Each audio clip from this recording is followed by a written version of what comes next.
Picture this. You walk into the kitchen because you need something. It's a simple errand, one clear purpose, and then you just stop. You're standing there scanning the counter like the answer might appear. Nothing.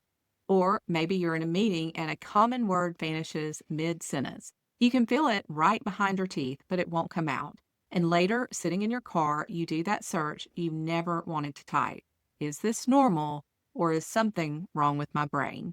If that's you, I want you to hear this clearly. You are not losing your mind, but something real is happening in your brain during perimenopause, and researchers can actually measure it. Welcome to the Healthy Life Approach podcast. I'm Kristen Beasley. I'm a certified coach in functional medicine, nutrition, and brain health. Today, we're walking through 5 early brain changes that commonly show up during perimenopause, and we're doing it in a way I wish every woman had access before she starts doubting herself. Not 5 scary stories, 5 real research-backed patterns supported by leading institutions and long-running women's health data that help you take your symptoms seriously without being terrified by them. And I'm also going to tell you the most important message in this entire episode. Your brain recovers. For most women, this is a transition, not a permanent decline. The brain adapts, it reorganizes, and you can support that process. Before we jump in, a quick personal note. This work isn't abstract for me. I watched my father, brilliant, methodical NASA engineer who helped envision and work on the development of the International Space Station, slowly get taken by Lewy body dementia. If you've ever loved someone through cognitive decline, you know it changes you. It changed me. It's why I do this work, not to scare you, but to equip you early. Also, I'm not a physician. I am a certified health coach with a long background in rehabilitation counseling and evaluation. I'm here to translate peer-reviewed research into practical, usable steps. This is education, not medical advice, so please partner with your clinician for your personal decisions. All right, let's start where almost everyone starts in this season, brain fog. Maybe you're reading the same paragraph 3 times and still not absorbing it. Maybe you used to love books and now reading feels like you're pushing a boulder uphill. Maybe you're forgetting appointments, names, and why you open the refrigerator. And it's unsettling because it doesn't feel like normal busy. It feels like your brain is buffering. Here's the key reframe. Brain fog in perimenopause isn't just a vibe. It's a measurable biological event. Large-scale women's health research has shown that a significant portion of women in early perimenopause report noticeable forgetfulness compared to women who haven't started the transition yet, even after accounting for things like age, education, stress, and other factors. And then there's even a more interesting detail from cognitive testing. Many women don't show a dramatic crash in scores. Instead, something subtle happens. When you take the same kind of memory test repeatedly over time, people typically improve simply because they've practiced. But during the menopause transition, researchers noticed that practice-related improvement can stall. That doesn't always look like I failed the test. It looks like, why do I feel like I'm not getting sharper the way I used to? Now, what's happening under the hood? Brain imaging research has found that during perimenopause window, the brain can show a drop in glucose metabolism. Basically, a dip in how efficiently it produces energy from its primary fuel. The regions involved in memory, focus, and language can be especially affected. So when you say, my brain feels like it's running on low battery, you're not being dramatic. That description matches what the scans suggest. So what can you do with that information besides panic? You track it, not in an obsessive way, in a calming, pattern-building way. If you wear a device that gives readiness or recovery scores, start noticing how those align with your clarity. If you don't use a wearable, a simple notes app or paper journal works. Sleep quality, cycle changes, stress level, and a quick 1 to 10 rating for focus. When you turn a scary symptom into data, you give yourself leverage. Patterns are actionable, mystery is terrifying. Change number 2, sleep disruption, and what it does to your brain's cleanup crew. Most women hear about hot flashes and night sweat, but the bigger story isn't that you just feel tired, it's what chronic disrupted sleep means for the brain maintenance over time. Huge amounts of real-world sleep data show that women in perimenopause age range tend to lose meaningful sleep across the week, and markers of nervous system resilience can drop too. Many women feel this as, I can't recover as I used to. And here's where the plot thickens. There's a system in your brain that functions a bit like sanitation. During sleep, especially deep sleep, your brain increases its ability to clear out waste products, including proteins that are closely linked with Alzheimer's disease. Deep sleep isn't just rest, it's brain housekeeping. So if deep sleep is the stage that gets pushed around during perimenopause, the issue isn't only how you feel tomorrow, the concern is what happens when the brain repeatedly misses its cleaning window. This is why I say sleep is not a luxury in the season. It is brain maintenance. A practical step you can take this week: stop grading sleep only by total hours. If you have access to sleep staging, pay particular attention to deep sleep. And if insomnia is showing up, consider a serious evidence-based option like CBTI, cognitive behavioral therapy for insomnia, or a sleep study. CBTI has a strong clinical support and is increasingly recommended for menopausal sleep issues. You can ask your provider about it, and in many places, you can access it through trained therapists or structured digital programs. Third change: mood shifts that don't match your life on paper. This one can be the most confusing because it feels personal. You look around and think, nothing is that wrong. Why do I feel dread? Or, I've handled bigger things than this. Why am I suddenly anxious? Or, why am I crying over something that wouldn't have touched me 5 years ago? If you're experiencing anxiety or depression for the first time in your 40s or 50s, or if you're feeling a sharp intensification that seems out of proportion, there's a strong chance this is not a character flaw. It may be neurochemistry meeting hormonal change. Large women's health data has shown increased risk for depressive episodes during the perimenopause window, including first-time major depression in women who never had it before. And newer population-level research using massive data sets has found increases in first-onset mood disorders specifically during this hormonal transition window, patterns that don't show up the same way in men of the same age. That difference matters because it points directly at biology. So what's the mechanism? Estrogen interacts with multiple neurotransmitter systems: serotonin, GABA, dopamine, and norepinephrine. Those are major players in mood, motivation, calm, focus, and resilience.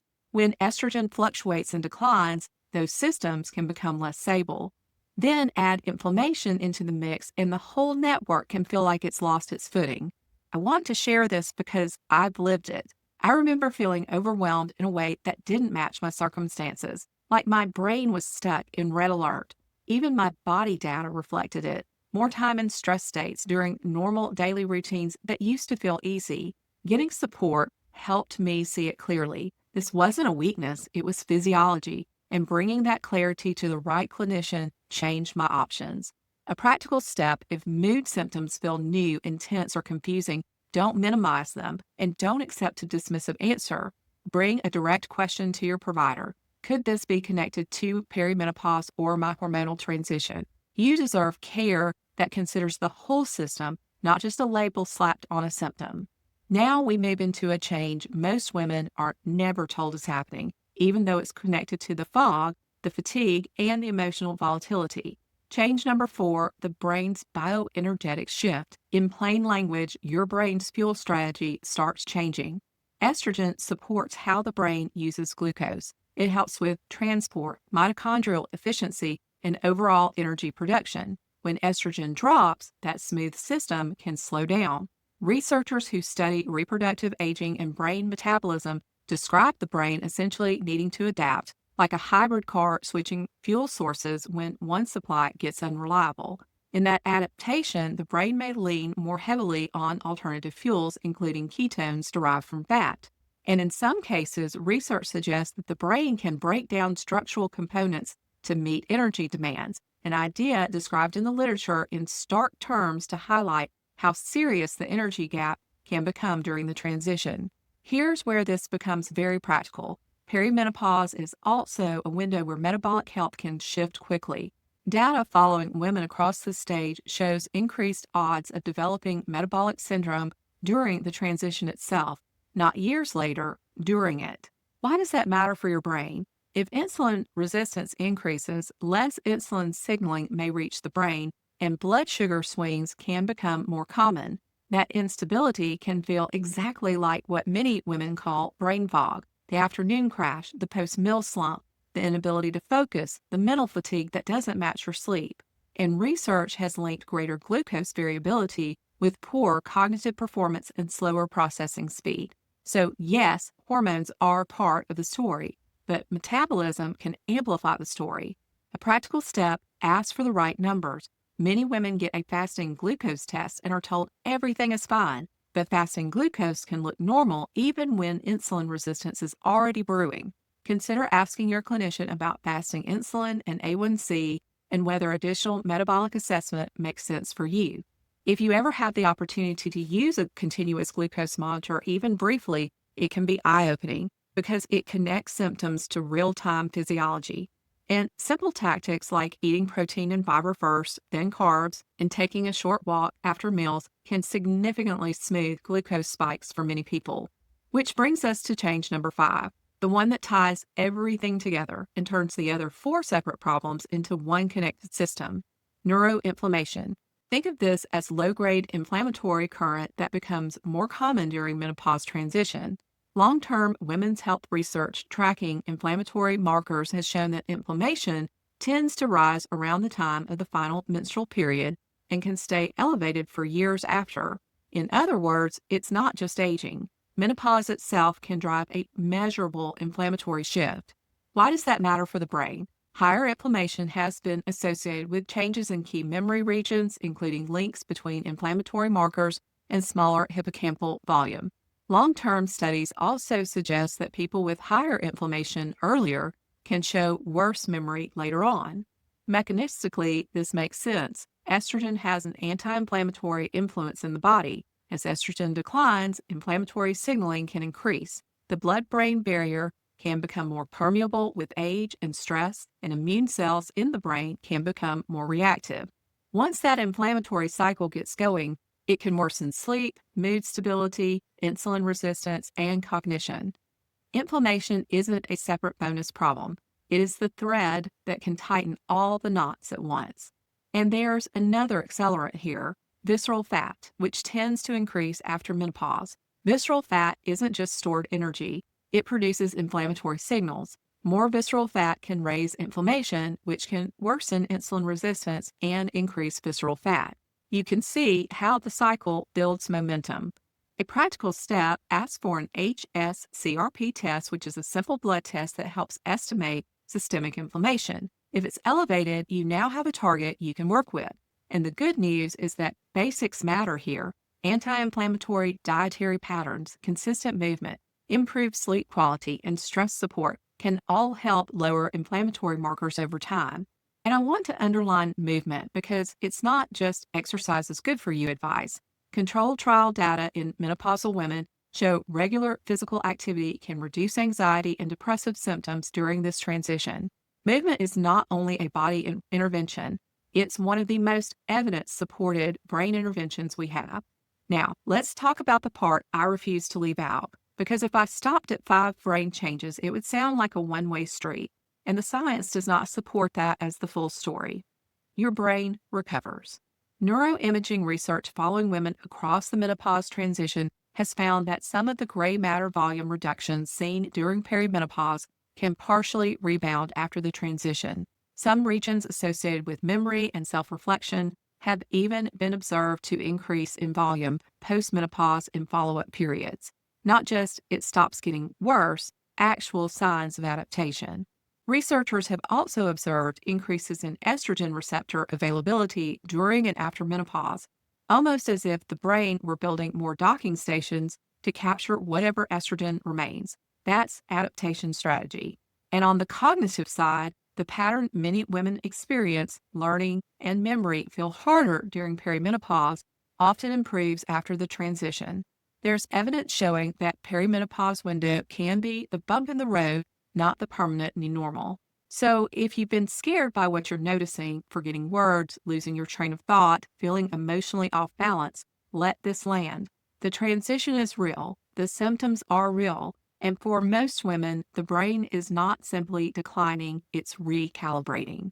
Let's bring it back to that kitchen moment. You're standing there thinking, what is wrong with me? Here is a more accurate question.